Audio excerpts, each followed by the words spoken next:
Muito boa noite a todos. Que a paz de Jesus esteja em nossos corações nesse momento. Que o Mestre Divino possa nos abençoar, nos assistir nesse instante. Que nós possamos captar, sermos sensíveis à influência dos amigos espirituais por meio dessas mensagens que nós lemos e comentamos, buscam a nossa renovação íntima. Então, vamos orar a Jesus para que, nesse instante, possamos estabelecer o contato com Ele. Agradecendo essa oportunidade que estamos tendo de receber novos ensinamentos por meio da psicografia de Chico Xavier e por meio dos emissários do alto, como Humberto de Campos. Obrigado, Jesus, que possamos aproveitar essa oportunidade para a nossa renovação íntima, para o nosso compromisso com o melhor sempre, Senhor. Seja conosco, abençoe nosso lar, abençoe todos nós nesse instante. Que assim seja. Então, hoje, continuando o nosso estudo do livro No Roteiro de Jesus, estamos no capítulo 31, que tem como título A Maior Dádiva.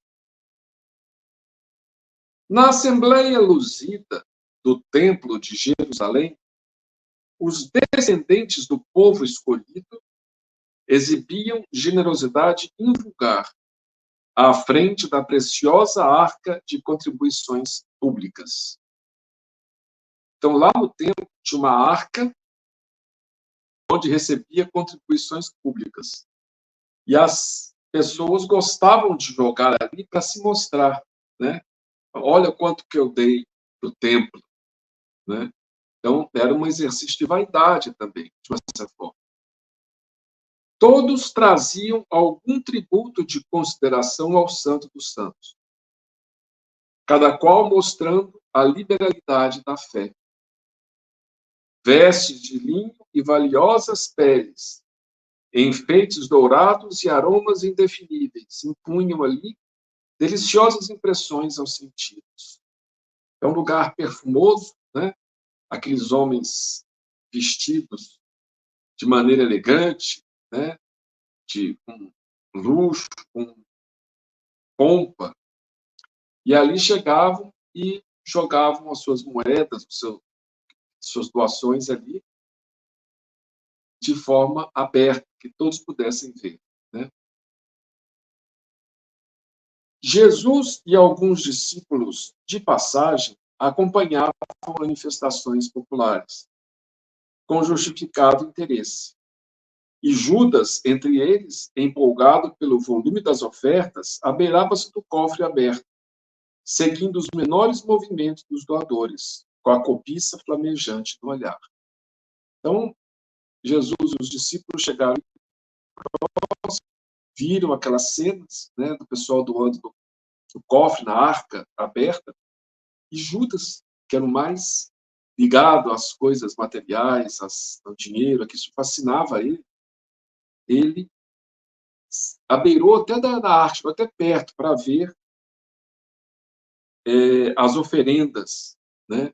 As grandes oferendas estavam sendo realizadas. Então ele estava maravilhado com aquilo. A certa altura, Judas aproximou-se do Messias e informou: Mestre, Jeroboão, o negociante de tapetes, entregou 20 peças de ouro. O que Jesus respondeu? O que a gente acha que Jesus respondeu? Jesus falou assim: não, isso é vaidade da parte dele. Jesus encontrava qualquer circunstância para sempre extrair o melhor. Então Jesus diz: abençoado seja Jeroboão, porque conseguiu renunciar a excesso apreciável, evitando talvez pesados desgostos. O dinheiro demasiado, quando não se escora no serviço aos semelhantes, é perigoso tirano da alma. Então, Jesus está dizendo que essa doação por Jeroboão foi boa, porque o excesso, né, quando não está a serviço dos semelhantes, é um perigoso tirano da alma. O discípulo voltou ao posto de observação. Então, o discípulo voltou das Judas ao posto de observação com indisfarçável desapontamento. Mas, decorridos alguns instantes, reapareceu, notificando: Zacarias, o velho perfumista, sentindo-se enfermo no fim dos seus dias, trouxe 100 peças de Jesus. Bem-aventurado seja ele, disse o Cristo. Mais vale confiar a fortuna aos movimentos da fé que legá-la a parentes ambiciosos e ingratos. Zacarias prestou incalculável benefício a ele mesmo. Então, Jesus estava louvando Zacarias, né? Porque é melhor doar para o templo, para os benefícios da fé, do que para parentes ingratos que ia ficar brigando por conta disso, né? Então, Zacarias prestou grande benefício a ele mesmo, porque o espírito sofre essas incompreensões, essas brigas, essas disputas que ocorrem na família, né? Judas tornou a fiscalização para comunicar, logo após, ao grupo. A viúva de Cã, o mercador de cavalos que faleceu recentemente, acaba de entregar todo o dinheiro que recebeu dos romanos pela venda de grande partida de animais. Olha só. E baixando o tom de voz, completava: dizem por aí que alguns centuriões planejavam roubar-lhe os bens. Jesus sorriu e considerou: muitos recursos amoedados sem proveito? Sem proveito. Provocam as sugestões do mal. Feliz dela, que soube preservar-se contra os malfeitores. Então, viúva, num lugar onde as mulheres não tinham voz, os romanos estavam planejando pegar dela. E ela, inspirada, ou sabendo disso, foi lá e doou para o templo. O aprendiz, curioso, regressou e retornou depois. Mestre, Efraim, o levita de Cesareia, entregou 200 moedas. 200! Bem-aventurado seja Efraim, falou o amigo divino. É grande virtude saber dar o que sobra, em meio de tantos avarentos que se rejubilam à mesa, esquecendo os infelizes que não dispõem de uma códea de pão. Então ele louvou Efraim. Nesse instante, penetrou o templo uma viúva paupérrima, a julgar pela simplicidade com que se apresentava.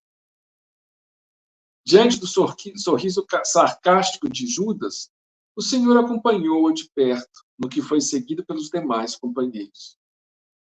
A mulher humilde orou e apresentou 2 moedinhas ao fausto religioso do santuário célebre. Jogou só 2 moedinhas. Muitos circunstantes riram-se irônicos, mas Jesus apressou-se a esclarecer. Em verdade, esta pobre viúva deu mais que todos os poderosos aqui reunidos, porquanto não vacilou em confiar ao templo quanto possuía para o sustento próprio.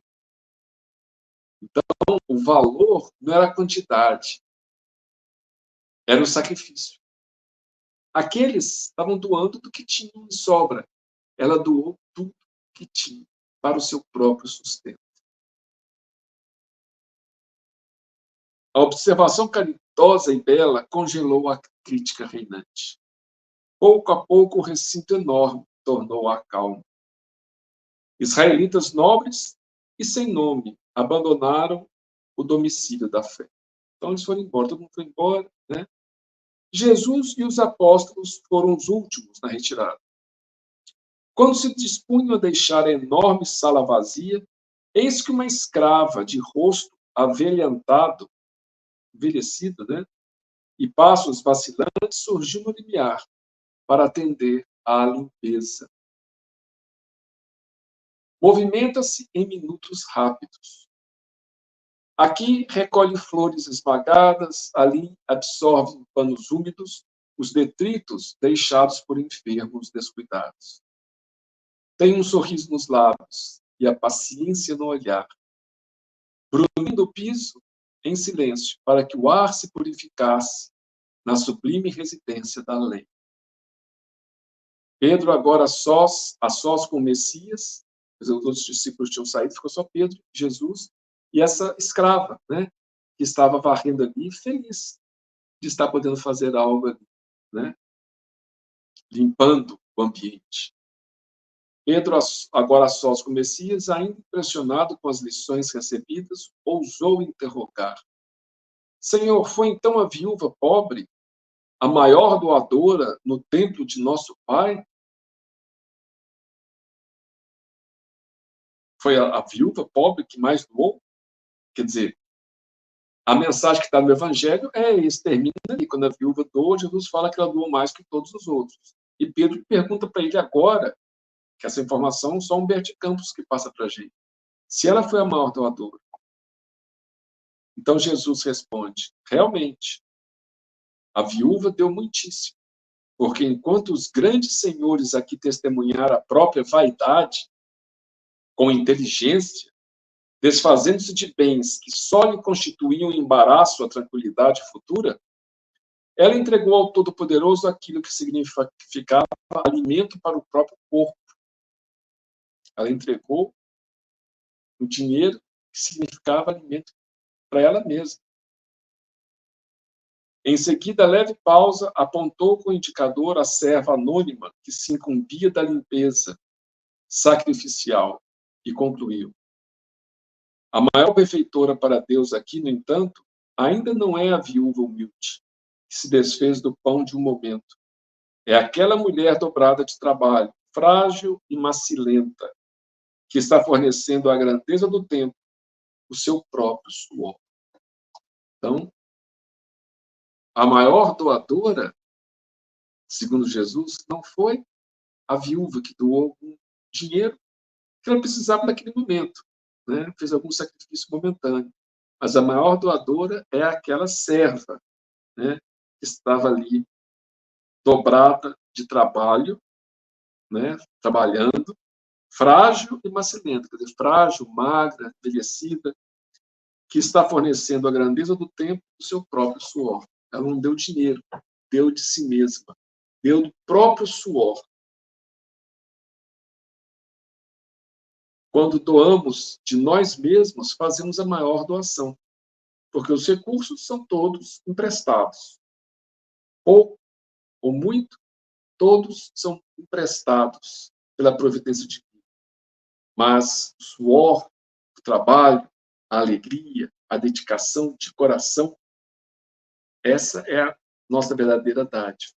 Por isso que o título da lição é a maior dádiva. Né?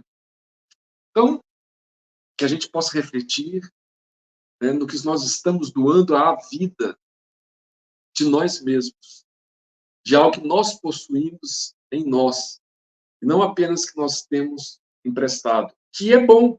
A gente vê que Jesus elogia aqueles que estão doando, mesmo que estão doando por vaidade. Né?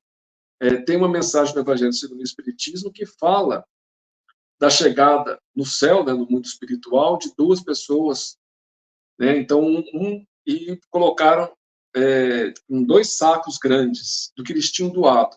Né? Um com uma bagagem assim, grande, né, de tudo que ele tinha doado, e outro com um pequeno paninho, né, com alguma moeda dentro. E aí o rico fala, né, nossa, eu reconheço, fui eu que doei isso tudo. Eu tinha muito dinheiro e doei. E o pobre falou, não, eu doei um pouquinho. Esse é o meu, realmente. Mas quando colocaram na balança, o outro pesou mais. O que tinha poucas moedas pesou mais, porque ele deu do que era necessário. E, além disso, ele deu de si mesmo. Mas aquele que deu muito, falou assim, seja feliz, porque isso vai ser levado em conta de alguma maneira. Mas aquele que deu de si, deu a dádiva maior. Então, é assim que temos que compreender as leis divinas. Nós estamos aqui para aprender, para usar os nossos recursos, e cada vez que doamos, Jesus elogia, né? Porque estamos desfazendo, se temos em excesso, de bens que poderiam atrapalhar nossa própria vida. Mas, quando doamos de nós mesmos, em benefício do próximo, velando um doente, conversando com alguém que está precisando, né? Fazendo um trabalho para ajudar alguém, né? Então, tudo isso são dádivas nossas, de fato, saídas de dentro de nós. Então, que Jesus nos abençoe, nos fortaleça, nos ilumine e que nos dê muita paz nessa semana, nesse final de semana, na semana seguinte, na próxima semana, e que possamos novamente nos encontrar na semana que vem. Muita paz a todos e que Jesus nos esclareça e nos abençoe sempre.